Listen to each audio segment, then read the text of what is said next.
que se da son síntesis y conclusiones, a veces tenés que saber de dónde viene. Entonces, suele ser a veces incómodo estudiar tantas cosas, poquito de cada cosa, pero todo. Nosotros, eso, si entendéis bien la situación o el movimiento filosófico que se trate, veréis que es más llevadero. Bueno, y sobre todo entender. Podéis preguntar, y yo lo que quiero es que vayáis con la idea de que la filosofía sirve para algo. Porque, si no, bueno, y la filosofía y la historia y todo. Estudiar y conocer sirve para vivir. A veces puede servir, o antes servía para tener un título que te permite conseguir un trabajo, ahora ni siquiera. Pero conocer siempre sirve. Y aquí en la universidad, pues se conoce. Tenéis vuestras vidas, vuestras actividades, vuestros conocimientos, vuestra formación, pero lo interesante es que en un estudio sistemático y metódico y metodológico, digo yo, vais avanzando. Que eso es mejor, es más efectivo que ser autodidacta. Como seguramente en algunas de las disciplinas que vamos a ver, varios de vosotros o algunos de vosotros lo sois. Yo no pretendo decir es que yo no sé explicar desde cero Descartes, lo voy a hacer desde cero, pero podéis haber leído perfectamente cualquiera de los filósofos y lo habréis leído, sin lugar a dudas. Bueno, sin más preámbulos me voy a ir al Renacimiento. Bueno, esto es una época apasionante, porque es una época de transición entre el medioevo y la modernidad. Digamos que es una época en donde emerge unas soluciones, unas salidas y unos planteamientos nuevos ante la crisis de la época medieval. Que hay que ver en qué consiste esta crisis. En realidad la crisis, el centro de la crisis del medioevo es la crisis de la cristiandad como sistema político. Cuando nosotros hablamos de cristiandad, a veces hay gente que piensa que cuando hablamos de cristiandad nos estamos refiriendo a los cristianos. La cristiandad es aquel sistema, como sabéis muy bien, político, medieval, en donde hay una total unión y confusión incluso entre Iglesia y Estado. Ese sistema político, que es heredero en realidad del Imperio Romano y luego del Sacro Imperio Romano Germánico, y que de alguna manera lo funda o lo refunda Carlomagno, esa es la cristiandad, donde la Iglesia tiene un papel y el papado y el Vaticano fundamental. Bueno, eso es lo que entra en crisis, con todo lo que ello implica. Y entra en crisis porque realmente se están fortaleciendo una serie de comunidades nacionales, de estados, que van a ser los embriones de los estados modernos. Por ejemplo, España, Francia, lo que compone de alguna manera el Reino Unido, Gran Bretaña, fundamentalmente, porque Alemania es otra cuestión, como sabéis muy bien, o Italia, se unifican en el siglo XIX, en fin. Pero estamos hablando de esta emergencia de unos estados potentes que, de alguna manera, van a tomar el relevo de esa cristiandad que se va a fracturar, aunque se va a ir manteniendo el poder del papado hasta cierto punto en algunos casos.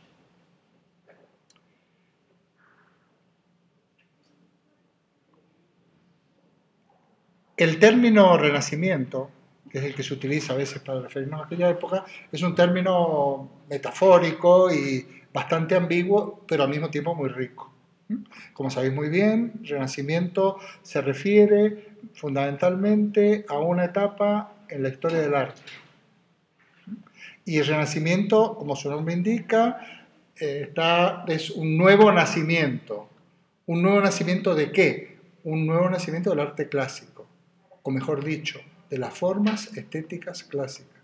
Porque el Renacimiento no es una copia, no es una reedición sin más del arte clásico, sino que es una época en la historia del arte totalmente creativa, totalmente original, pero recreando, digamos, retomando y proyectando esas formas estéticas de la época clásica. Lo mismo va a pasar con la ciencia, lo mismo va a pasar en general con el pensamiento. nosotros, la historia, como sabéis muy bien, las cosas no surgen por generación espontánea. Entonces, normalmente lo que se hace es asumir e integrar la tradición, pero para revitalizarla, y de ahí sale digamos, un producto creativo y nuevo y original. Que también hay copias, hay también otro tipo de situaciones, pero no es el caso del Renacimiento. Yo pongo el ejemplo de que la forma, cuando digo se recupera, pero se relanza de una manera creativa las formas estéticas clásicas, por ejemplo, la música más o menos folclórica o popular, la música celta actual. Música celta, los grupos muy modernos, muy avanzados, es, digamos, de alguna manera un recuperar o un investigar, o algunos creen que lo representan de una manera más auténtica que otras, yo no entro, aquellas formas estéticas musicales de lo que podría ser la tradición celta y recrear. Se dan situaciones muy interesantes de recuperación, sea en el flamenco, sea en el jazz, sea en el tango, se da fusión entre tango y flamenco, flamenco y jazz, bueno, y esto es recuperar, integrar, redimensionar y relanzar. Pues esto es un poco para que nos demos una idea lo que podía ser el Renacimiento en cierto sentido, incorporando por otra parte, yo no sé mucho de arte, no creáis, incorporando técnicas pictóricas o de escultura también nuevas, no solamente copiando las que podían tener los griegos o los romanos. Bueno, por un lado, entonces, el nombre viene de ahí. ¿Dónde surge el Renacimiento? Como sabéis muy bien, en Italia, en la Toscana, y de ahí para toda Italia, y de ahí se irradia. O sea que el fenómeno del Renacimiento desde el punto de vista del arte se da en Italia, pero también otros aspectos que tienen que ver con el Renacimiento. ¿Cuándo empieza y cuándo termina? Bueno, vamos a ver, estamos hablando del siglo XV y XVI, con despuntes en algunos aspectos ya en el siglo XIV. Cuando terminábamos el curso hace poco de Historia de Filosofía Antigua y Medieval, hablábamos de la escuela de Guillermo de Ockham, del nominalismo, que se prolonga básicamente durante unos 150 años y que ellos se denominaban modernos en la polémica con los de la Universidad de París. Eran los antiqui contra los moderni o los moderni contra los antiqui. Ahí aparece el término moderno por primera vez y realmente el desarrollo de la ciencia. Ya sabéis que los motivos por los que se produce esta situación fueron más bien por motivos teológicos y de relación entre razón y fe, pero los resultados fundamentales fueron en la ciencia. Hay algunos hallazgos y algunas direcciones que toma la ciencia en el siglo XIV que son netamente, que anuncian o son precursores de la modernidad. Entonces, siglo XV, siglo XVI, y sin embargo, en el siglo XIV hay algunos despuntes y en el siglo XVII todavía quedan unos residuos de la época medieval, bueno, y en el siglo XXI todavía hay situaciones enquistadas medievales. Sí, bueno, esto siempre pasa. Si nos acordamos de que ha estado de moda la serie esta de Isabel, vemos que por un lado la campaña que realiza Isabel contra los árabes es típicamente de cristiandad, es una cruzada medieval, y sin embargo durante el reinado de Isabel surge el llamado descubrimiento de América, que es un fenómeno típicamente renacentista y que además anticipa la modernidad. Entonces, no podemos decir esto es esto y esto, no, dependerá de los países, de las épocas y de los aspectos de la ciencia, del arte, de la cultura, de la filosofía. Bueno, este tema lo voy a dividir en dos partes. Hay una parte, vamos a ir muy organizaditos aquí, porque cuanto más nos organicemos mejor va a ser, porque de verdad que es bastante denso. Y a veces la organización se la tenemos que poner nosotros. A ver, por una parte, hay unas causas que, digamos, del surgimiento del Renacimiento. O si queremos, hay unas causas o hay unas situaciones, fenómenos, acontecimientos y demás que anticipan la modernidad. O si queremos, hay unas distintos tipos de soluciones o de salida a la crisis del medioevo. Como lo queráis vosotros redactar. Vamos a hacer una lista de cuestiones que conocéis todos, pero que es muy socorrido a la hora de redactar en un examen, en una pregunta, en una interrogación. A ver, lo vamos a ir ordenando, no con un orden determinado. Bueno, el primero sería fractura de la cristiandad y surgimiento de los estados modernos. Quizás hago primero la lista y luego, si es necesario, entramos un poco en contenido. Con ese surgimiento de los estados modernos, o ese despunte de los estados modernos, también van a surgir y se van a consolidar, van a ocupar su sitio y se van a consolidar las lenguas vernáculas. En detrimento, ocupando el espacio que va a tener que ir dejando el latín. Llámese el castellano, el francés, el inglés, también el alemán, el italiano, o sea, las lenguas vernáculas. Esto es muy importante porque una comunidad lingüística, o sea, una comunidad, una nación o comunidad cultural o pueblo, básicamente es una comunidad lingüística. Y ahí la importancia de la cuestión lingüística, que no hay que tratarla nunca a la ligera. Porque puede ser que los catalanes hablan también el castellano como nosotros. Sí, bueno, pero es que su lengua es catalán. Quieras que no, van a estar más cómodos a la hora de expresarse en catalán. Un ejemplo. Pero a lo mejor en otro caso no se da ese ejemplo, sino que se está aprendiendo una lengua supuestamente nacional a empujones porque hay que hablarla y a lo mejor no te expresas en eso, a no ser en algún caserío por ahí. No lo sé. Pero quiero decir que es muy importante la cuestión lingüística. Esto es un elemento típicamente renacentista. Cuando digo esto, que es renacentista y que anticipa la modernidad, es porque se escriben obras fundamentales. Porque ¿cómo sabemos que una lengua ocupa un papel importante? Porque lo habla mucha gente. Bueno, porque cuando hay literatura. Una lengua, si no tiene literatura, pues no está consolidada. De ahí, por ejemplo, bueno, ¿qué os voy a contar del castellano, o voy a contar del francés o del inglés? Podemos hablar, por ejemplo, del propio Shakespeare o Cervantes, o irnos a lo que fue el Siglo de Oro, o, fijaos, la primera obra filosófica y científica escrita en francés fue el discurso del método de Descartes. Y Descartes no escribe todas sus obras en francés, la mayoría las escribe en latín todavía. Las meditaciones metafísicas, las regulae, que son las reglas para la elección del espíritu, etc., están escritas en latín. Es rompedor, por decirlo de alguna manera, el discurso del método en francés, que va perfectamente acorde con el espíritu del discurso del método, que es una obra que intenta, que el propio Descartes es un partiente de cero, ya lo veremos, y que indica un antes y un después, y además la escribe en francés. Estos eran gestos, bueno, más que gestos, situaciones históricas muy importantes. Vamos a profundizar en ellas, no quiero irme. Un tercer elemento puede ser la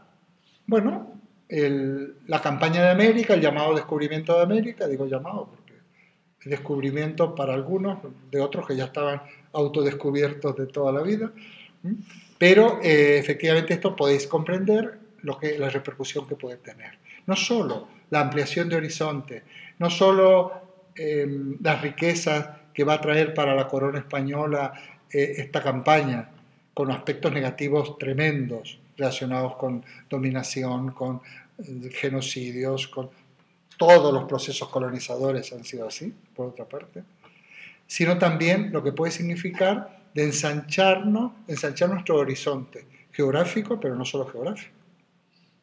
Si a eso unimos ese descubrimiento de América y otros descubrimientos, aquí podríamos colocar a los descubrimientos. Lo que pasa es que yo los descubrimientos los pongo como en dos apartados. Unos que son descubrimientos tipo el descubrimiento de América y luego están algunos inventos técnicos como puede ser la brújula o la imprenta. Pero que hay que... Y pongo, digamos, al nivel del descubrimiento de América el cambio que se produce del geocentrismo al heliocentrismo. Fijaos que aquí sí que hay una cuestión muy interesante. Vamos perdiendo referencias, vamos dejando de ser el ombligo del mundo. Perdemos. Hay más que Europa, pero no solo más territorio. Ya no se pensaba que había monstruos marinos. es leyenda. Se sabía que había algo, pero bueno, de alguna manera había ciertas cuestiones, pero no solo el ensanche, digamos, del horizonte geográfico, sino que allí se encuentran con otras culturas, con otros pobladores. Imaginaos el choque que eso significa. De hecho, si analizamos la literatura española y americana, es muy interesante, y latinoamericana, a través de los siglos y actual, habría que hacer mención aparte de todo esto. Ya de las crónicas, de aquellos primeros, y los escritos luego ya escritos por autóctonos, gente nacida en América Latina, bueno, lo que eso puede significar. Si a eso unimos que ya no es la Tierra el centro del universo, sino que somos un planeta alrededor de un sol y que hay muchos soles, se produce una situación como de desamparo, de desprotección, de marginalidad, de inseguridad, de pérdida de ciertas referencias, pero tiene un premio esto. Hay una eclosión de unos sentimientos de libertad completamente nuevos, que esto también lo veremos. Pascal, en el siglo XVII, ya no estamos en esta época, sin embargo, en uno de los párrafos de sus pensamientos, dice, ¿qué soy yo sino una caña suspendida en el vacío infinito? Frágil como una caña suspendida en el vacío. Bueno, eso es una metáfora maravillosa.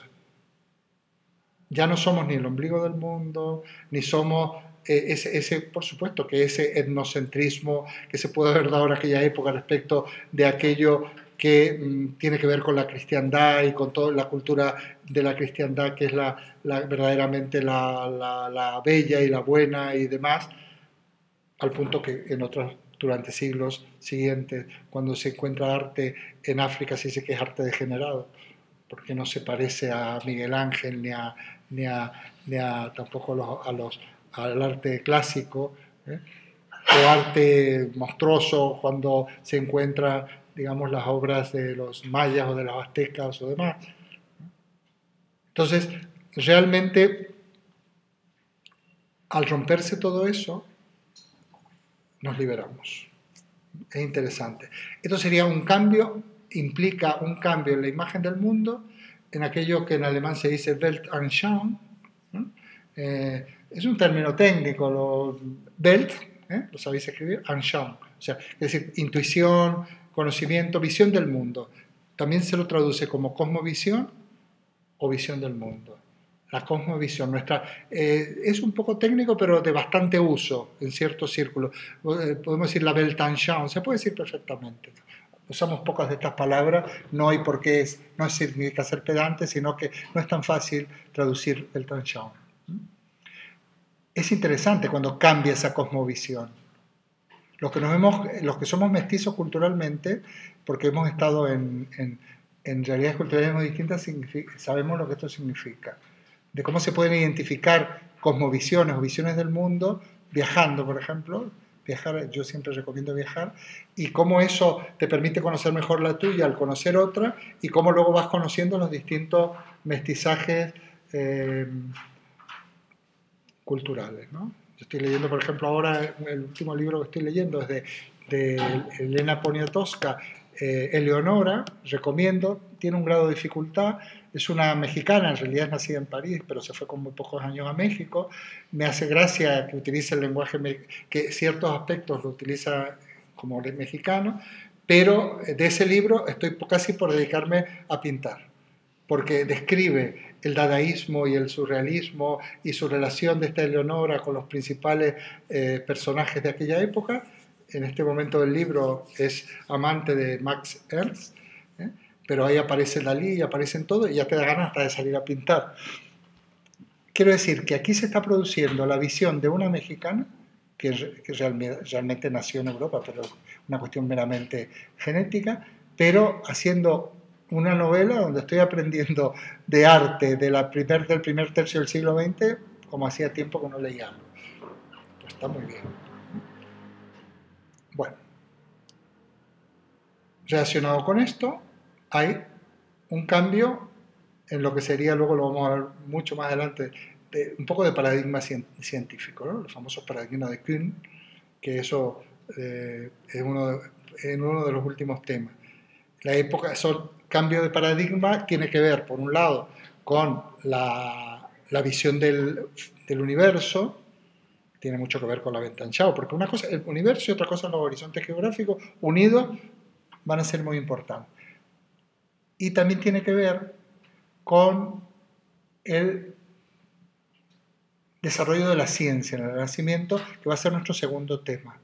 Yo ahora estoy explicando unas causas, viendo una introducción, y el segundo tema va a ser la ciencia en el Renacimiento, que nuevamente es heredera de la ciencia del periodo antiguo, sobre todo de la ciencia de la época helenística en Alejandría y la que se desarrolla allí, que se transmite a lo largo del medioevo, por un lado, más por una línea más marginal que central, pero que cultivaron muchos de los pensadores del medioevo, algunos monjes y también judíos, y básicamente está relacionada con la astronomía y con la medicina.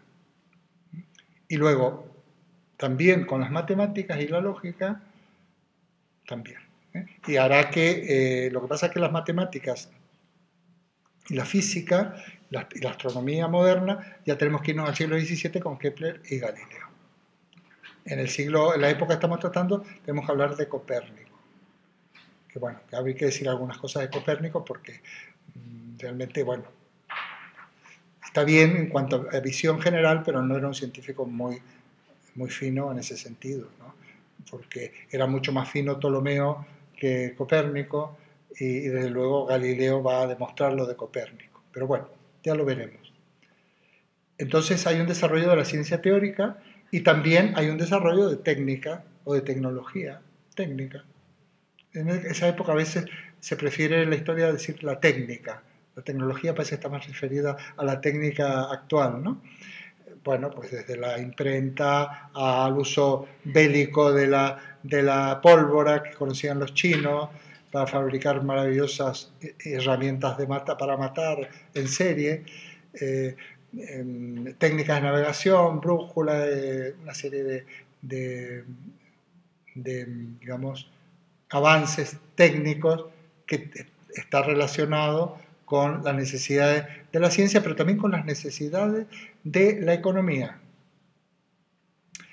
Digamos que precisamente esa fractura de la sociedad medieval ha venido la política, sobre todo auspiciada o con conspiración conjunta entre señores poderosos que querían librarse de Roma, y por eso van a favorecer la reforma protestante de Lutero, sin quitar que Lutero tuviera unas intenciones teológicas honestas o sinceras, tal, pero va a ser apoyado por los príncipes alemanes porque viene bien. Y por otra parte, por el ascenso de comerciantes de una burguesía que se ha enriquecido, sobre todo de los puertos del Mediterráneo, que han hecho estudiar a sus hijos, porque los señores de la aristocracia no estudiaban, los hijos sí estudian, entonces, y que además, aunque ellos no lo sepan, el auge del comercio, aunque no sepa en primer momento, el auge del comercio siempre ha requerido la producción más masiva o más abundante de productos. Y esos productos siempre han necesitado algún tipo de automatización o de optimización de los recursos. Y eso ha demandado a la ciencia teórica fundamentos para que esas máquinas funcionen. Porque si tú quieres construir máquinas con la física aristotélica, vas a producir un incendio y van a estallar. Porque Aristóteles, por ejemplo, era una física que era realmente una geometría, donde estudia cuestiones relacionadas con el movimiento, con el plano inclinado, con el móvil. En cambio, la física moderna va a ser una física experimental, va a tener en cuenta que el móvil es de un material, que la superficie por la que se desliza hay un roce, etcétera, etcétera. Entonces las máquinas van a funcionar, no se van a calentar, no van a estallar, habrá que refrigerarlas. Entonces, curiosamente, es el comercio, la economía, el comercio que requiere una industria y una industria que requiere una ciencia. Y si eso no se produce, no es que sea así, que lo diga yo, pero vamos, es bastante mayoritaria esta posibilidad de interpretarlo, pues la ciencia teórica no se desarrolla. Del mismo modo que si en la actual industria de fármacos, la industria farmacéutica, pues hay de todo para investigación relacionada con la cirugía estética, con la estética, con las prótesis de no sé qué, con el pelo. Yo no he llegado a tiempo, pero me hubiera gustado. Pero, y sin embargo hay ciertas cuestiones que no son rentables y no se investiga sobre ellas.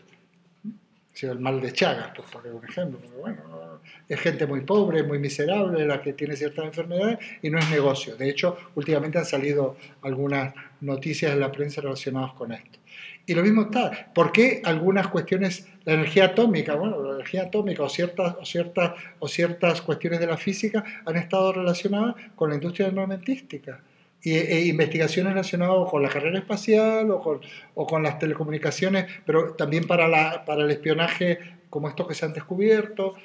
En fin, que hay unos intereses. La ciencia no es inocente, no es inocua, no es inocente y realmente no es tan fácil la investigación. Ese sería otro tema en algún momento a lo mejor del programa, en los temas más contemporáneos, qué es cómo se fomenta la investigación y de qué manera, digamos, avanza la ciencia. Bueno, tendríamos que decir que en el Renacimiento, esto en su justa medida, no podemos hablar de época industrial, pero sí tenemos que hablar de que hay que construir barcos que recorran grandes distancias, que hay que transportar productos que tienen que llegar en condiciones, que hay que producir, bueno, etcétera, etcétera.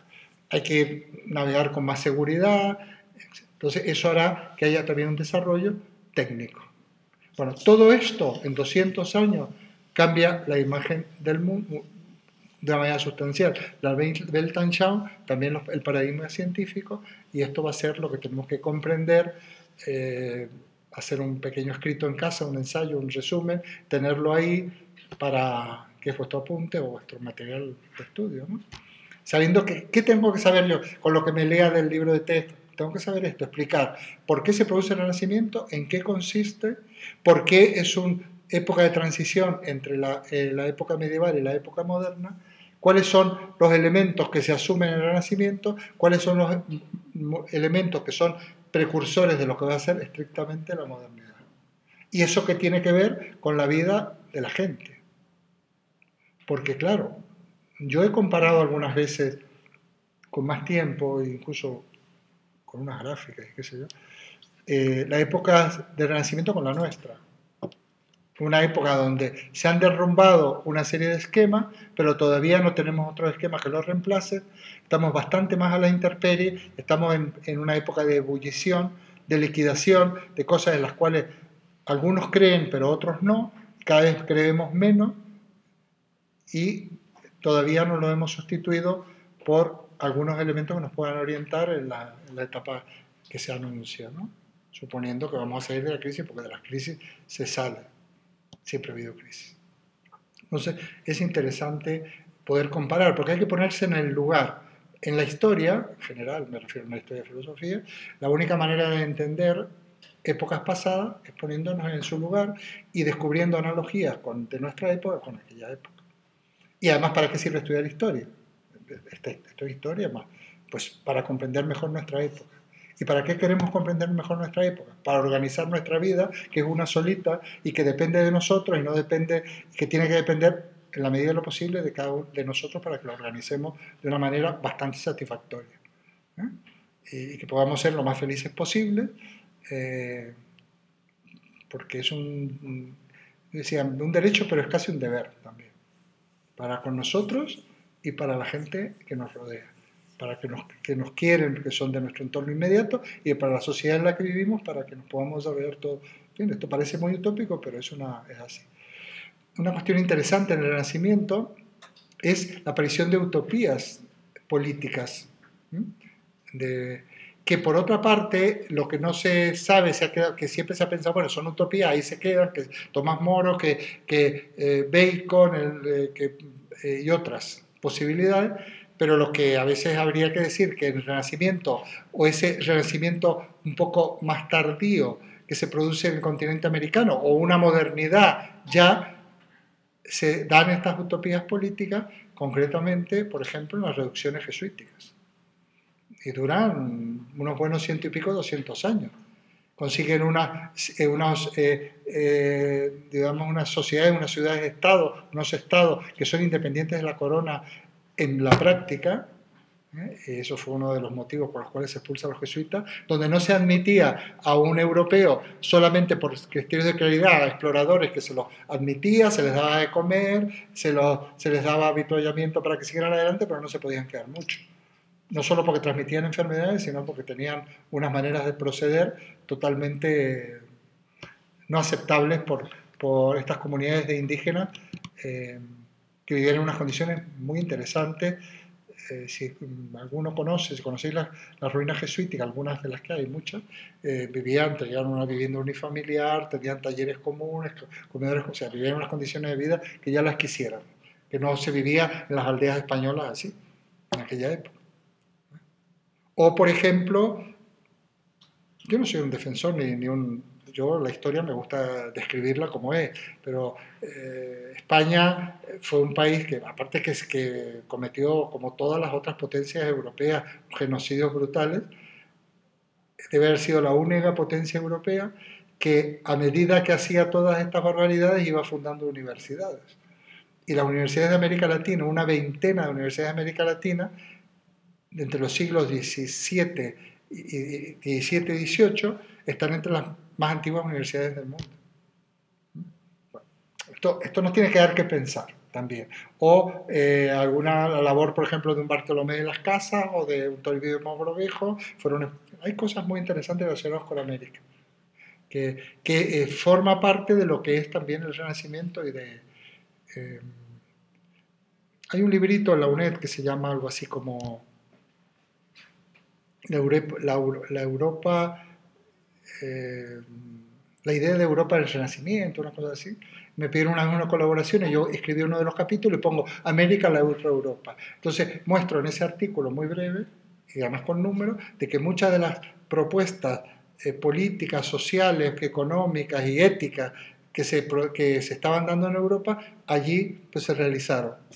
De alguna manera, duraron, ¿no? La gente que vivió eso durante esos 100 años en esas situaciones fue más feliz que otra gente.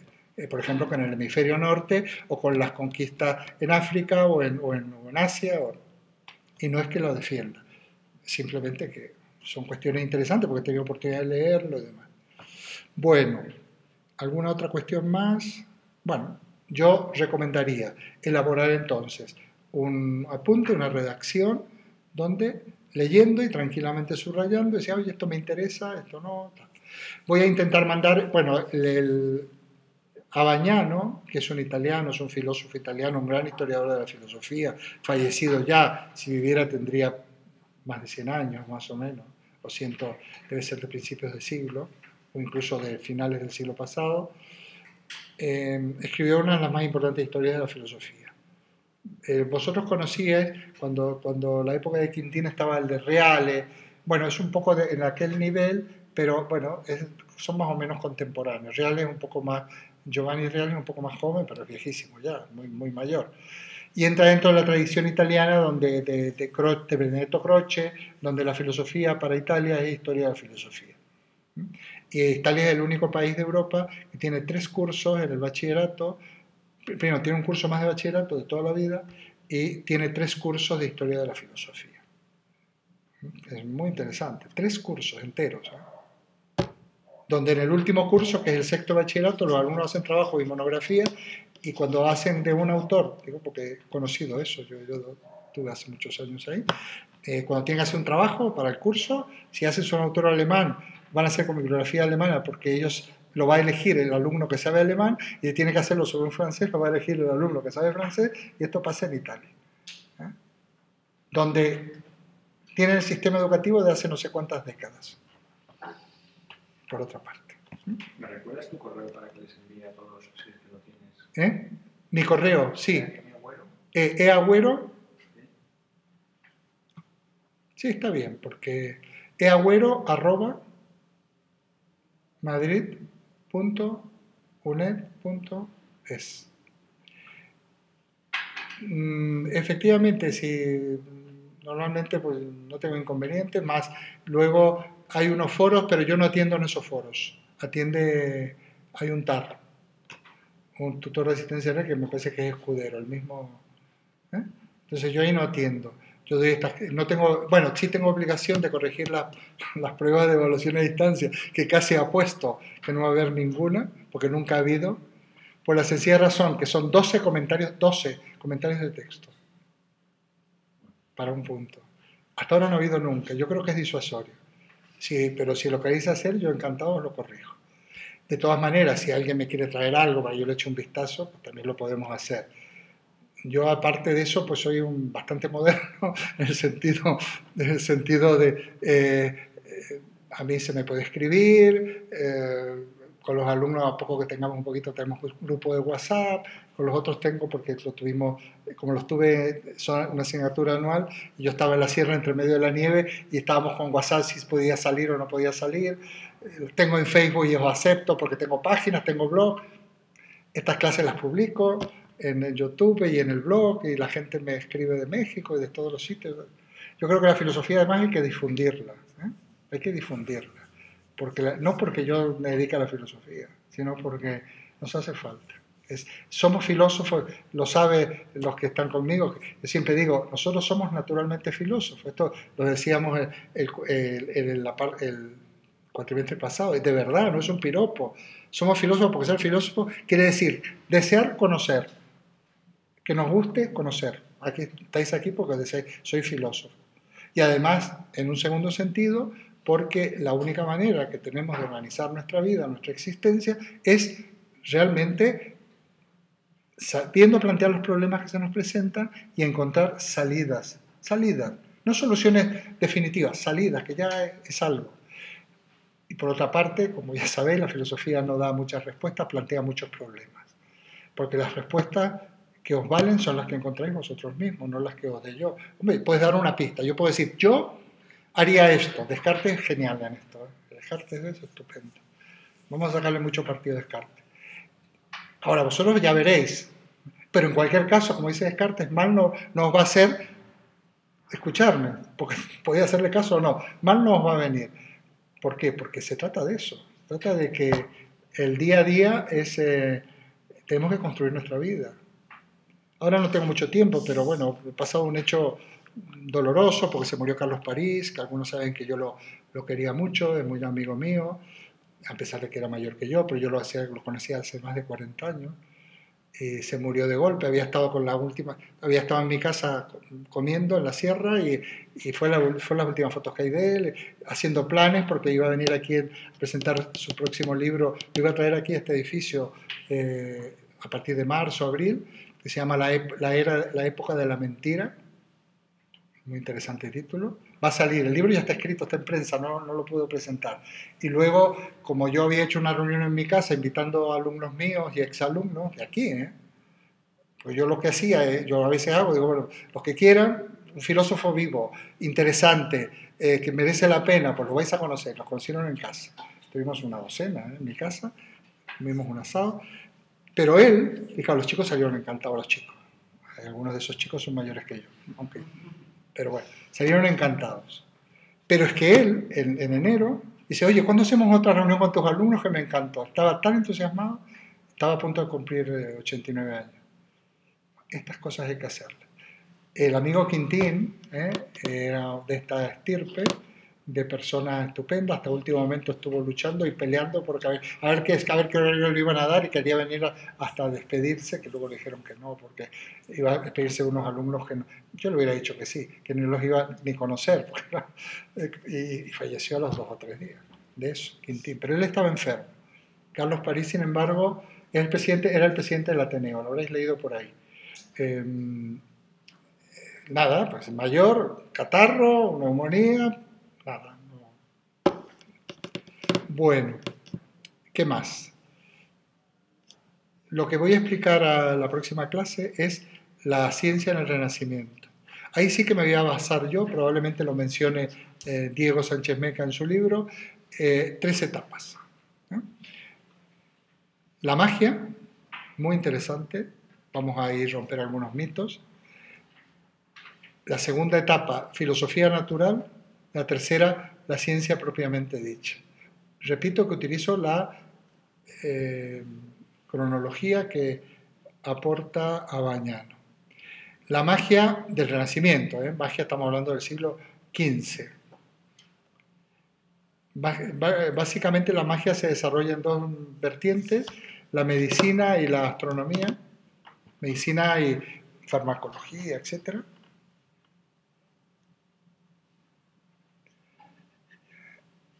Y aquí hay cosas interesantes, y sobre todo, aparte de la cuestión anecdótica, del relato histórico que podemos hacer, que es muy amable y muy interesante, está lo que porque de cada una de estas etapas vamos a sacar algún ingrediente. Y con esos ingredientes veréis que con eso se construye la ciencia moderna. Por ejemplo, el mago. Anticipo el ingrediente. El mago dice, nosotros podemos cambiar los designios de la naturaleza. Por ejemplo, alguien se enferma. Pues la medicina oficial, algunos paños calientes, alguna sangría, no sé qué. Mucha oración y luego qué afortunado es porque Dios lo llama a su lado muy rápido. Y no va a sufrir los males de este mundo.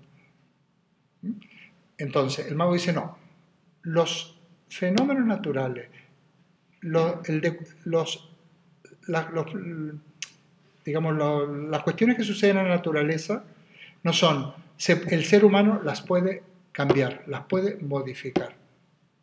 Aquí no hay designio divino, ni fenómeno natural que el ser humano de alguna manera no puede intervenir, con mayor o menor fortuna. Por lo tanto, si ese señor se ha enfermado, hay que operarlo, se lo operará, porque para eso son herederos de la antigua ciencia, de la antigua medicina de la época alejandrina. Si hay que administrarle una sustancia para que no sufra o para que no tenga tanto dolor, se le va a administrar una sustancia porque para eso también eran alquimistas, o sea, farmacéuticos. No sé si habéis estado en Florencia, el Museo de la Ciencia de Florencia, se pueden visitar, están intactos, laboratorios de los alquimistas, donde fabricaban los medicamentos que utilizaban ellos mismos para distintas cuestiones. Conocían una serie de procedimientos. ¿Qué pasa? Curaban, a veces, bastante más que los otros que ponían paños calientes. Los poderosos recurrían a ellos. De hecho, la reina Isabel en la serie tiene un médico judío, que es la primera, que dice, a ver, vamos a mirar. Entonces ella se tiene que, supongo, quitar la ropa y tendrá que ocultarla, como hacen los ginecólogos. Claro, eso era impensable en aquella época. Antes se morían.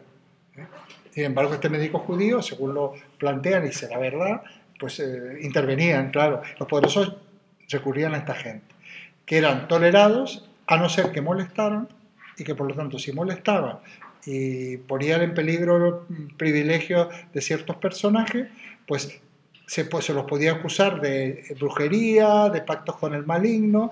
¿Por qué? Porque si el médico oficial rezaba y rezaba y rezaba e invocaba a todo tipo de santos y le ponía todo tipo de amuletos o de reliquias, son amuletos, al enfermo y no se curaba y el otro iba y lo curaba, que además para colmo era judío, pues seguramente es que tenía pactos con el maligno.